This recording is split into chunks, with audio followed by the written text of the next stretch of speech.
الحمد للہ رب العالمین والصلاة والسلام علی سید الانبیاء والمرسلین وعلی آلہ واصحابہ اجمعین، اما بعد۔ تفسیر القرآن بالقرآن کی دوسری قسم مطلق کی تقیید ہے۔ مطلق کا مفہوم ہے کہ وہ چیز جو کسی ایک یعنی وہ لفظ جو کسی ایک غیر متعین فرد کو شامل ہو اس کو مطلق کہتے ہیں۔ مثلا اللہ تعالیٰ کا یہ فرمان ان الذین کفروا بعد ایمانہم ثم ازدادوا کفرا لن تقبل توبتہم، کہ جن لوگوں نے ایمان لانے کے بعد کفر اختیار کیا پھر اپنے کفر میں بڑھتے چلے گئے، ان کی توبہ ہرگز قبول نہ ہوگی۔ اس ارشاد میں کفر میں بڑھ جانا مطلق بیان کیا گیا، کسی مدت کا تذکرہ نہیں ہے کہ کب قبولیت توبہ کا دروازہ بند ہوگا۔ اصطلاق کی تقیید سورہ نساء میں آئی، وَلَيْسَتِ التَّوْبَةُ لِلَّذِينَ يَعْمَلُونَ السَّيِّئَاتِ حَتَّى إِذَا حَضَرَ أَحَدَهُمُ الْمَوْتُ قَالَ إِنِّي تُبْتُ الْآنَ وَلَا الَّذِينَ يَمُوتُونَ وَهُمْ كُفَّارٌ، مگر توبہ ان لوگوں کے لیے نہیں ہے جو برے کام کیے چلے جاتے ہیں یہاں تک کہ جب ان میں سے کسی کی موت کا وقت آ جاتا ہے اس وقت وہ کہتا ہے کہ اب میں نے توبہ کی، اور اسی طرح توبہ ان کے لیے بھی نہیں ہے جو مرتے دم تک کافر رہیں۔ تو اس سے معلوم ہوا کہ توبہ کی عدم قبولیت حالت کفر پر مرنے والوں کے لیے ہے، تو یہ مطلق کی تقیید ہو گئی۔ تیسری قسم عام کی تخصیص ہے۔ عام وہ کلام ہے جو بیک دفعہ اپنے سب غیر محصور افراد کو شامل ہو، اس کے الفاظ اور صیغے بے شمار ہیں، اور قرآن مجید کے الفاظ اصولاً عموم پر محمول ہوتے ہیں، الا یہ کہ کوئی مخصص ان کی تخصیص کر دے۔ اس کی مثال اللہ تعالیٰ کا یہ ارشاد ہے، والمطلقات یتربصن بانفسہن ثلاثۃ قروء، مطلقہ عورتیں اپنے بارے میں 3 حیض تک توقف کریں۔ یہ سب مطلقہ خواتین کو شامل ہے اور عام ہے، عام حکم ہے۔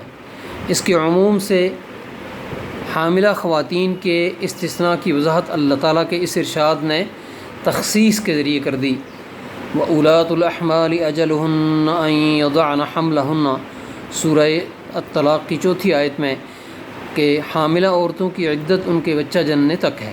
تو پتہ یہ چلا کہ طلاق یافتہ عورتیں ہر صورت میں 3 ماہواری تک انتظار نہیں کریں گی، بلکہ اس صورت میں کریں گی جب کہ ان کا پیٹ خالی ہو، اور جب حمل کی صورت ہو تو پھر وہ وضع حمل تک ان کی عدت ہے۔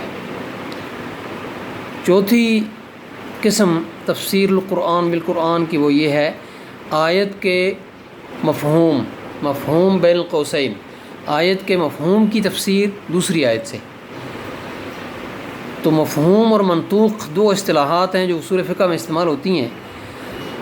مفہوم کا مطلب ہے لفظ کا معنی جو بطور لازم اور تقاضا سمجھ میں آئے وہ مفہوم ہے، اور اگر منطوق کے برعکس ہو تو مفہوم مخالف کہلائے گا۔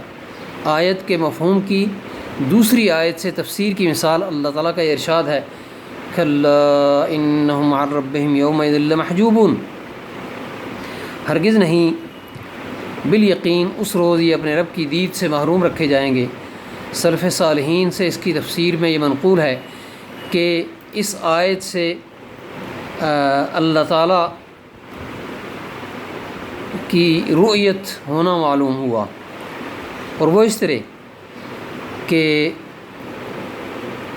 یہاں فرمایا گیا ہے کہ وہ لوگ اللہ تعالیٰ کی دید سے محروم رکھے جائیں گے، تو اس مفہوم کی تائید اللہ تعالیٰ کے اس فرمان سے دوسرے ایک فرمان سے ہو رہی ہے، وجوہ یومئذ ناظرہ الی ربہا ناظرہ۔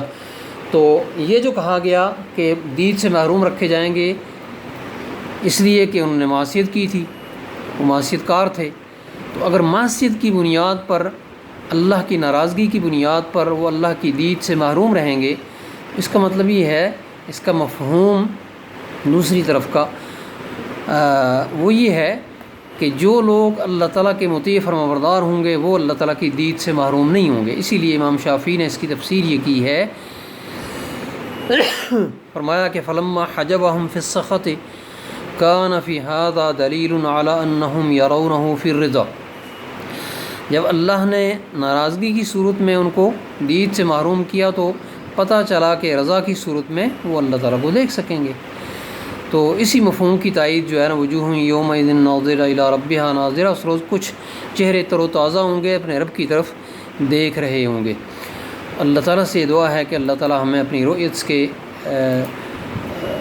احسان سے اور نعمت سے محروم نہ کریں۔ وآخر دعوانا ان الحمد للہ رب العالمین۔